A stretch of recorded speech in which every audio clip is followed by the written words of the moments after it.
Hi, today I'm going to show you how to cut out or lay out your patterns for trousers on your fabric. So these were the Victorian trousers that I drafted in previous sessions, and now I'm at the stage where I'm ready to actually lay them on the fabric to then cut out. So what I did, I'd folded them all up, so I pressed them, just use low heat on the iron just so that they're nice and flat. They're a little bit curly, but they're okay because I'm going to pin them down. And what I've got here, so let's just recap, I've got the front trouser pattern, so the front trouser pattern, the back trouser pattern, and then I've got a fly piece, pocket facings, waistband linings, front and back, and the pocket bag. So I don't need to cut out of the top fabric the pocket bag or the waistband linings, so I'm just going to put those to one side for a moment. I'm just going to pin them together so I don't lose them. Put them to one side. And then I'm going to just lay these pieces out. Now it varies, it depends what fabric you're using. I'm using a black wool Barathea. I folded it so that it is right sides together. You always mark out and pin onto your wrong side of your fabric.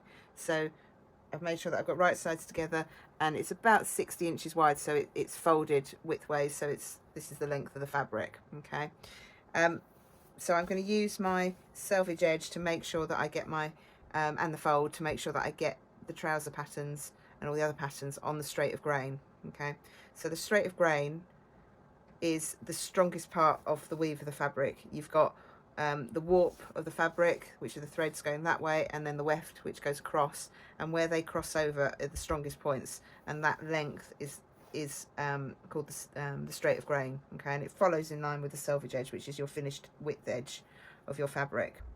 The second strongest is going across this way, but it's very rare that you cut things going that way unless a pattern means that you need to, which I'll talk about in a moment. And then the bias is the diagonal, and that is the stretchiest part. And what you don't want to do is when you cut a pattern which should be on the straight of grain is just to get it ever so slightly off, and then you end up with a stretch, and it means that your trousers won't hang or your garment won't hang properly. This is a plain woolen cloth, which means that I don't have to think about matching checks, matching stripes. It also means, and the way that this fabric is woven, it means that I can go lay the patterns on either direction.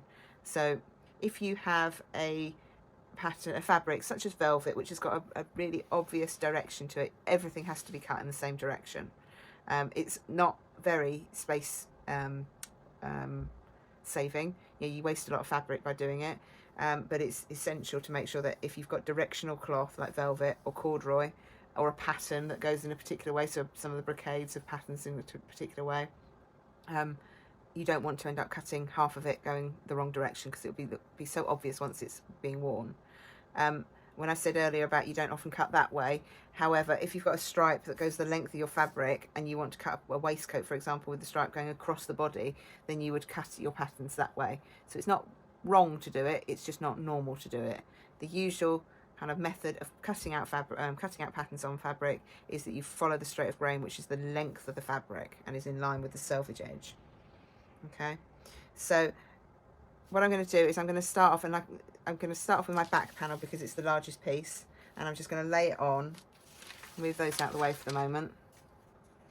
Lay it on, and I've got to think about the fact that I've got no seam allowance on this at the moment, no SA, so no seam allowance. So I've got to take into consideration that I want to add on seam allowance at the top, that I need to add on seam allowance here, and then I need to add on seam allowance over there as well. And what I would normally do is lay the patterns on, and I would get rid of the little bits for the moment because they can fit in.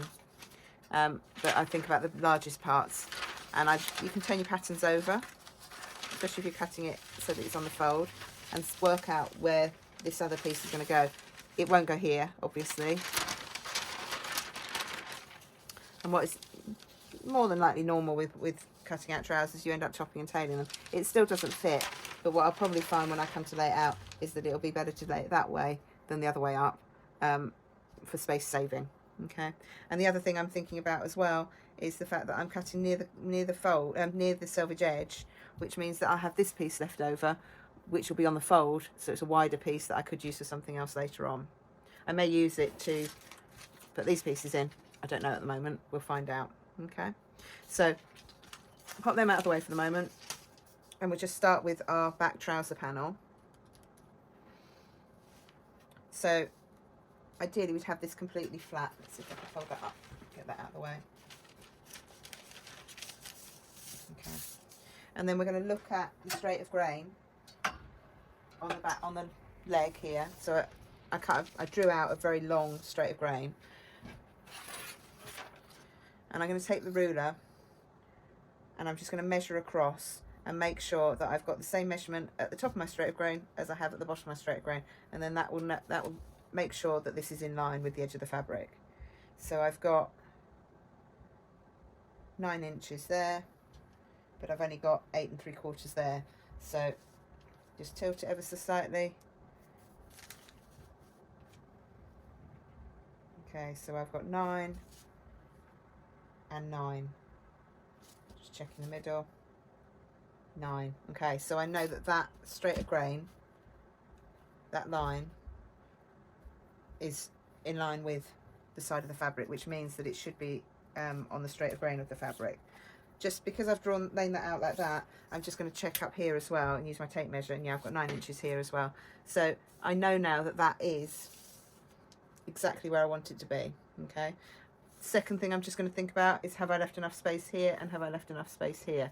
What you might not be able to see because it's black fabric is that the edges at the top here are uneven, so I don't want to go all the way up to the top there. I'm only leaving myself about 1/2 inch there. I'm going to actually bring my pattern down ever so slightly and try not to get it off that straight of grain, just so that I've got more than 1/2 inch. Seam allowance I'm actually going to use is 1/2 inch, but I'd rather have a little bit of room to manoeuvre. So we just go through that process again. Okay, so I've got 9 1/4 now, but 9 there. So I just turned it as I moved it up. So let's just check here. Got 9, 9, and 9. Okay, so I've got enough space at the top now. Have I got enough space here? This is my back panel, so I want to have 1 inch of seam allowance. If you're using metric, 2.5 centimetres. So I've got plenty of room here. In actual fact, because I don't like wasting fabric at all, I want to move this over this way. So I'm just going to bring it back this way a little bit and just check again. I've got 1 inch, and again, you might not be able to see it, but the selvage edge actually starts here. So I've got 1 inch to that selvage. So I'm going to go with that being my, where I want the sides of the trouser to sit. That's my widest part of my pattern. So I'm just checking there. So once again, I'm just going to go back and check my straight of grain. So I've got 8 5/8, 8 5/8, 8 5/8. So I pulled it over quite cleanly by the looks of things. So I'm just going to pin that in place. You can use fabric weights if you want. I prefer pins, but fabric weights seem to be a more fashionable thing to use nowadays. And in fairness, they don't ruck the fabric up. If you're not careful, you can actually pull the fabric and warp the shape of the pattern. So I completely understand if you want to use pattern weights. And I should say that really because I'm advertising pattern weights on my Etsy store at the moment. So it would be great if you bought my pattern weights, but you don't have to. Okay, so that's my trouser leg pinned out. If you want to put more pins in, up to you. Put more pattern weights on, up to you. That, for me, that is enough. And then my next step is I'm actually going to draw around the pattern on my fabric with a piece of chalk, nice sharp piece of chalk, and just start wherever you want to and just draw around. And what I'm also going to do is just mark things like where the ends of the darts are, where the waistline is. Remember, this is a grown-on waistband, so there's no separate waistband. I'm going to mark on the hip line, mark on the knee,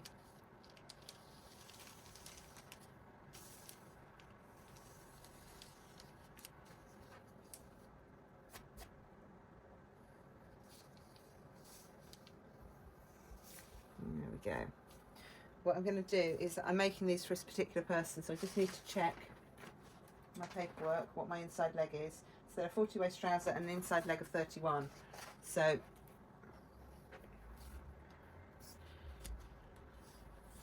just going to measure down, put my tape on the side because I'm measuring the curve, at least to begin with. So these are about 32, so 31 is there. Okay. The reason I want to know that is because I need to make sure that I add on enough seam allowance onto my hem so that I've got enough there to draw them out later, to cut them out later. Okay, so the next step is to add on seam allowance. So at the top edge, I'm just gonna, and I'm gonna use, okay, because I use inches rather than centimeters. If you are, it's up to you what you use. It really doesn't matter. I can see where the ½ inch is on this one, and I can just about see where it is on this one, and I prefer to use a metal ended one just purely because then you know that it's nice and flat. If you want to use centimeters, feel free, and I would, what I would always tell my students is use a healthy centimetre seam allowance if you're using a centimetre, rather than a skinny one. But it is entirely up to you. It's however you work best. As long as you follow it when you do your sewing, it doesn't really matter.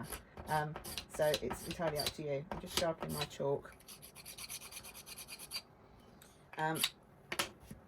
So I'm just going to work around the pattern. So I've got various widths of seam allowance. On the top edge here, I've got ½ inch.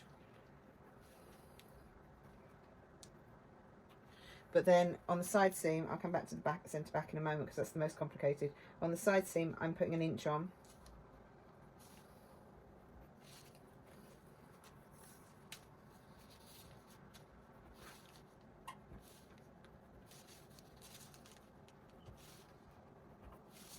So what you can see is I'm doing like a dot to dot, but with a line. So I'm not trying to draw the whole of the line in, and when I come to cut it, I'll just join those lines up. If you want to go around and join them, that is entirely up to you. But I will actually just join the gaps up when I cut them out. So I also, on my inside leg, want to do 1 inch seam allowance. I'm just going to go down as far as I can, and then doing them probably about 1 inch or so apart.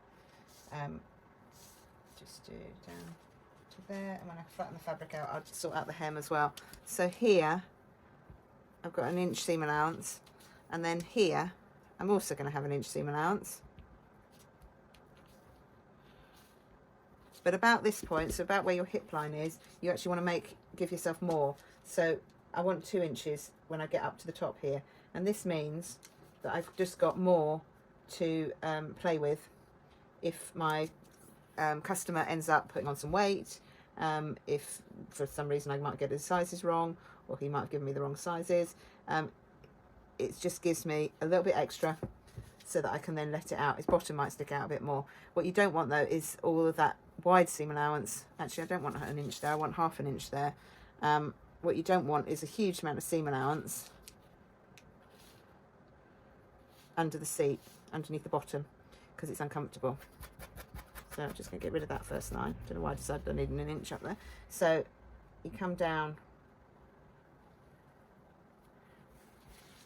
So I've only got ½ inch there, okay? And then 2 inches up here. And can you see if that's underneath his bottom, and then it gradually comes out?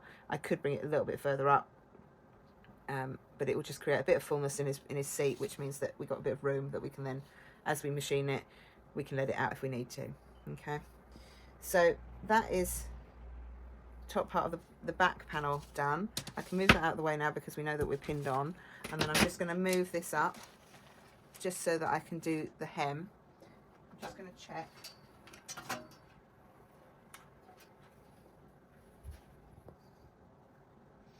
That you can see what I'm doing, so I'm just going to bring that down a little bit further.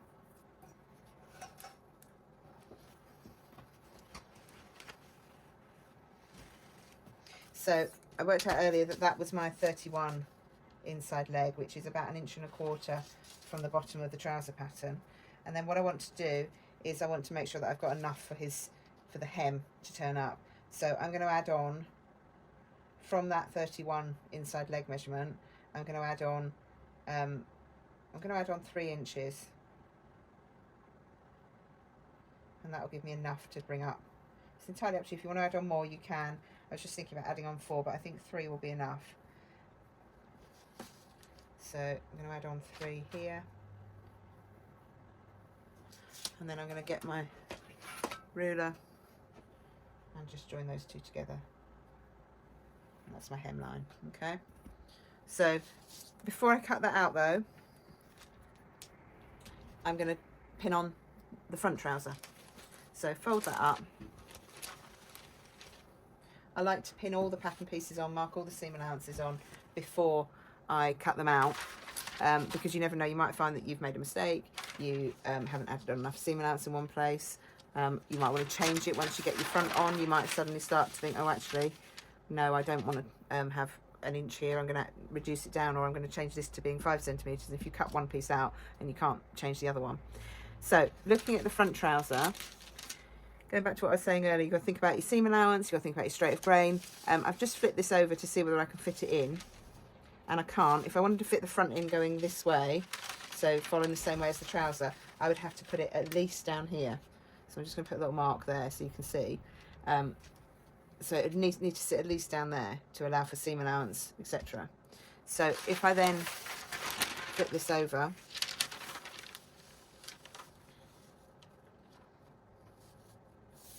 now I've got to think that I've added on what's probably about 2 inches here, so I've got to make sure I do it up here as well. I've got to allow for the fact that I've only got ½ inch seam allowance on these seams, so I've got enough space there. So I'll bring that over a bit, and then obviously I've got to check my straight of grain. But can you see that line is where the top of the pattern was? At least with this way, I'm bringing the trouser up this end, which means that I'm not going further down my roll of fabric.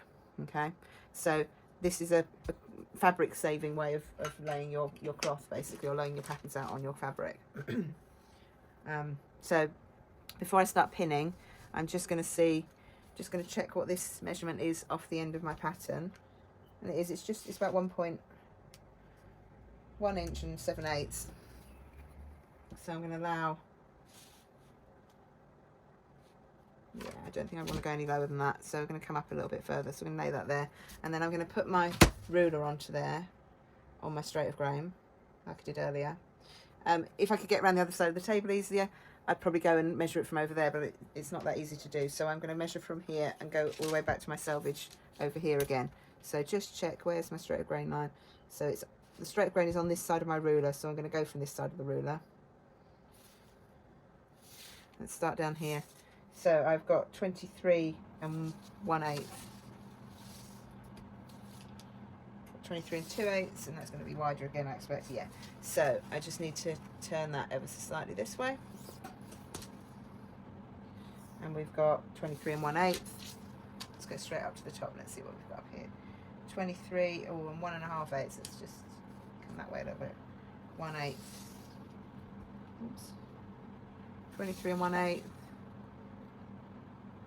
23 1/8. Okay, so check again. Have I got enough room? I've got to think about ½ inch seam allowance coming down to 2. I would think that I've got enough there. Got enough space here, and I've got enough space over there.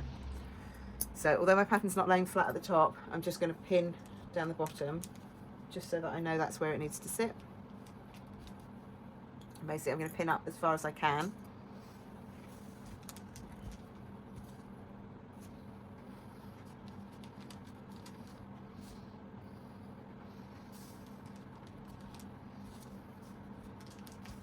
Okay, get my ruler out of the way. Now you're going to pull that down.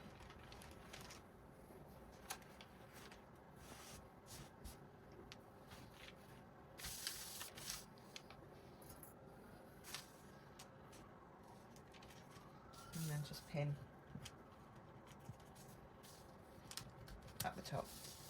Obviously, if you're using pattern weights, you'd have to have a longer piece of table, or maybe just mark it out and then mark this out again, and then go back to the start again and lay your patterns out. I think it's better to have your patterns secured to your fabric personally, because you may need to have them secure later on. Up to you entirely. And in an ideal world, I'd have a lovely long table that I could, you know, just lay this all out flat, but unfortunately I don't. Okay, so I think that's enough pins. And then I'm going to do exactly what I've just done before. So I'm going to measure down. I'm just going to measure that again, 1.8, 1.7. So I'm just going to add that on to the hem. And then I'm just going to work around and just draw around the pattern first. Make sure I mark on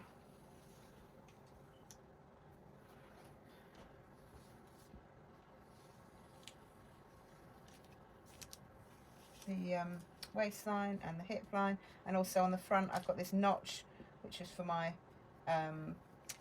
fly piece to go down to. Got a notch on the side here. Oops, a little bit there. Notch on the side where I've got my waistline. I've got the notch for the top of the pocket, and then I've got the notch for the bottom of the pocket. Hip line.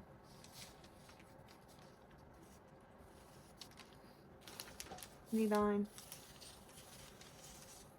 Down to the bottom. Okay. I'm just going to mark on the bottom of the pattern. Then I'm just going to mark up 1/1/8 my hemline. Okay. And then I'm going to work around the pattern piece as I did before and just mark on. This time it's only 1/2 inch seam allowance. So I think I mentioned this in my last video about the Victorian trousers, that it's called inlay, and it's basically staggered seam allowance, which allows for alterations, which if you're doing these as a theatrical pair of trousers is really useful to have. You can add on more here, but then you end up with an unbalanced pair of trousers, because you can't add on more than 1 centimetre on your outside leg, because you've got the pocket. If you didn't have a pocket, you could put on the same amount of seam allowance as you've got on the back, but if you've got a pocket, you can't alter that front seam line once you've made the pocket. You can, but it's very difficult to do, so it's better not to do it. What you end up doing is you just add on 1/2 inch or a good centimetre, whichever you're planning on using, and you add the same on your inside leg, and then all the alterations will be on the outside will be on the back of panel of your trousers. And the reason when I say the trousers be unbalanced, is that if you had an inch seam allowance on the inside leg and you let it out here, the centre of the trouser would be unbalanced. It wouldn't be in the same place anymore. So you'd end up, especially if you had a crease down the front, you'd end up making it so that it was off centre on the lower leg. So it's just not advisable to do. So just keep your seam allowance at 1/2 inch, or that's healthy centimetre, on your front panel, and let the back panel take all the heavy work of alterations. Okay, where I went a bit off here, I'm actually going with my 1/2 inch seam allowance. I'm actually following my pattern piece rather than my drawing, because that's what we actually want it to fit, is the pattern piece.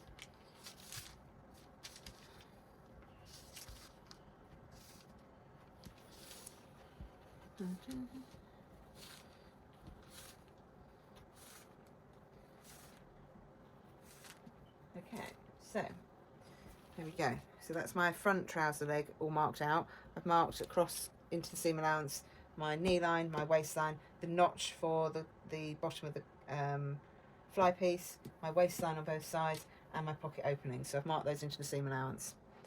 Okay, so then all I've got left to do is do my pocket facings and my fly piece. Sometimes, and this is not going to be the case on this pair of trousers, but sometimes you can fit it in between here, in the side here, but these trousers are of a size that they're not huge trousers, but they just mean that they won't fit in the side seams. So I'm going to use this space up here, although it's on the fold, and which means it's a more usable space, a usable piece of fabric. I feel that's less wasteful than cutting into a new bit further down the roll of the fabric. So I'm going to take my fly piece, lay it on, just use that to weight it down for a moment, and then I need to cut 2 pairs of these, so I need 4 of these. So I'm going to cut one like that, and then I'm going to fold it over and cut another like that. Okay, so, and I might do those here actually. So I'm just going to fill that bottom in on there.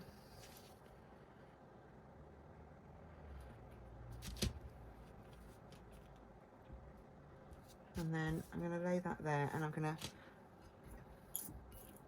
just put a couple of pins in. In theory, this should be, by laying it against the hem of the trouser, this should mean, hopefully, that my straight of grain, which I'm just going to borrow that for a moment, and let's just extend that. Oh no, we can do it like this. Let's do that. So I'm going to lay that like that. That's my straight of grain. I'm just going to do what I've done already with my other pattern pieces, and I'm just going to check it to over here, and that is 23 7/8. Fingers crossed. Yes, this is 23 7/8. So that means I can then draw around this piece. I've got to add on 1/2 inch here, seam allowance. So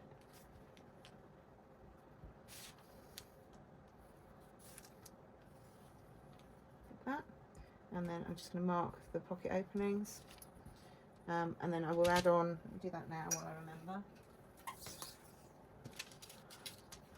So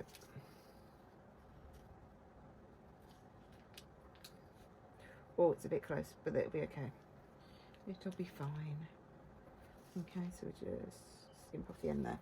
Okay, and then I don't need any seam allowance on any other side, so then I'm just going to take that pattern piece and I'm going to flip it over.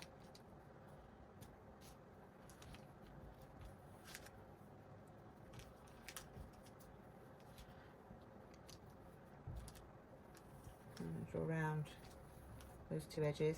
I can just see where my pocket opening is. I don't need to check the straight of grain because this is on the straight, so that's fine.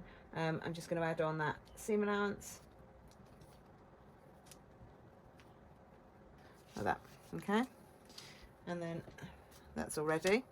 And then my fly piece, I'm going to cut over here, so I've still left this big square of fabric that I can use for something else if I need to.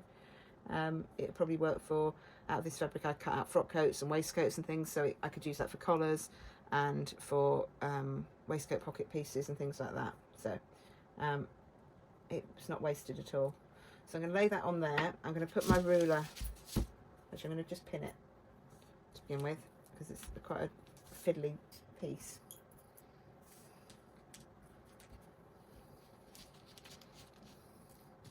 And I'm going to lay my ruler onto the straight of grain. Oops, one end. And then measure across, and I've got 17 2/8. And down here I have got 17 2/8.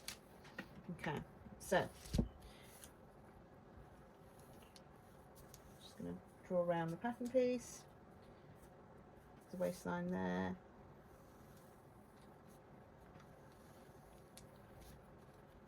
The shape. Okay, mark the notch, and then for this piece I need to add on 1/2 inch seam allowance all the way around the edge. Okay, I'm just going to sharpen my chalk again. Your chalk will blunt very quickly. I'm quite heavy-handed, which is probably why, but even so, you just need to keep making sure it's sharp, because the problem is when it's not sharp you end up with a big fat line, and you don't necessarily want a big fat line. So, oh, I've only just left myself enough room up there. That should be fine. So make sure that you keep your chalk as sharp as possible.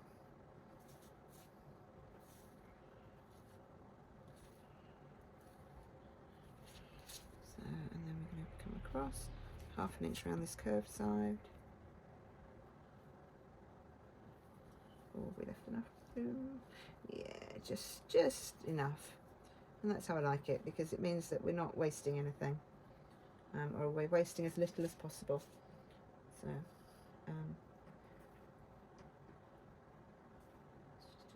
there we go. And that is all my fabric, my top fabric pieces, laid out onto the fabric and then marked round. And what I usually do is, just before I cut anything, is just make sure that I've added the right seam allowance everywhere, and that I've done the same front and back if I've added hems. Make sure I've marked everything, so marked all the hip line and the waistline. Don't need your hip line, but it's good to have hip line. You definitely need to have your waistline marked and your knee line marked, because you're going to match those when you sew them together. Okay, and then obviously the notch on your fly piece and the notches for your pockets, and even if they just sit in your seam allowance, that's fine. That's all they need to do. So the next step is cutting out.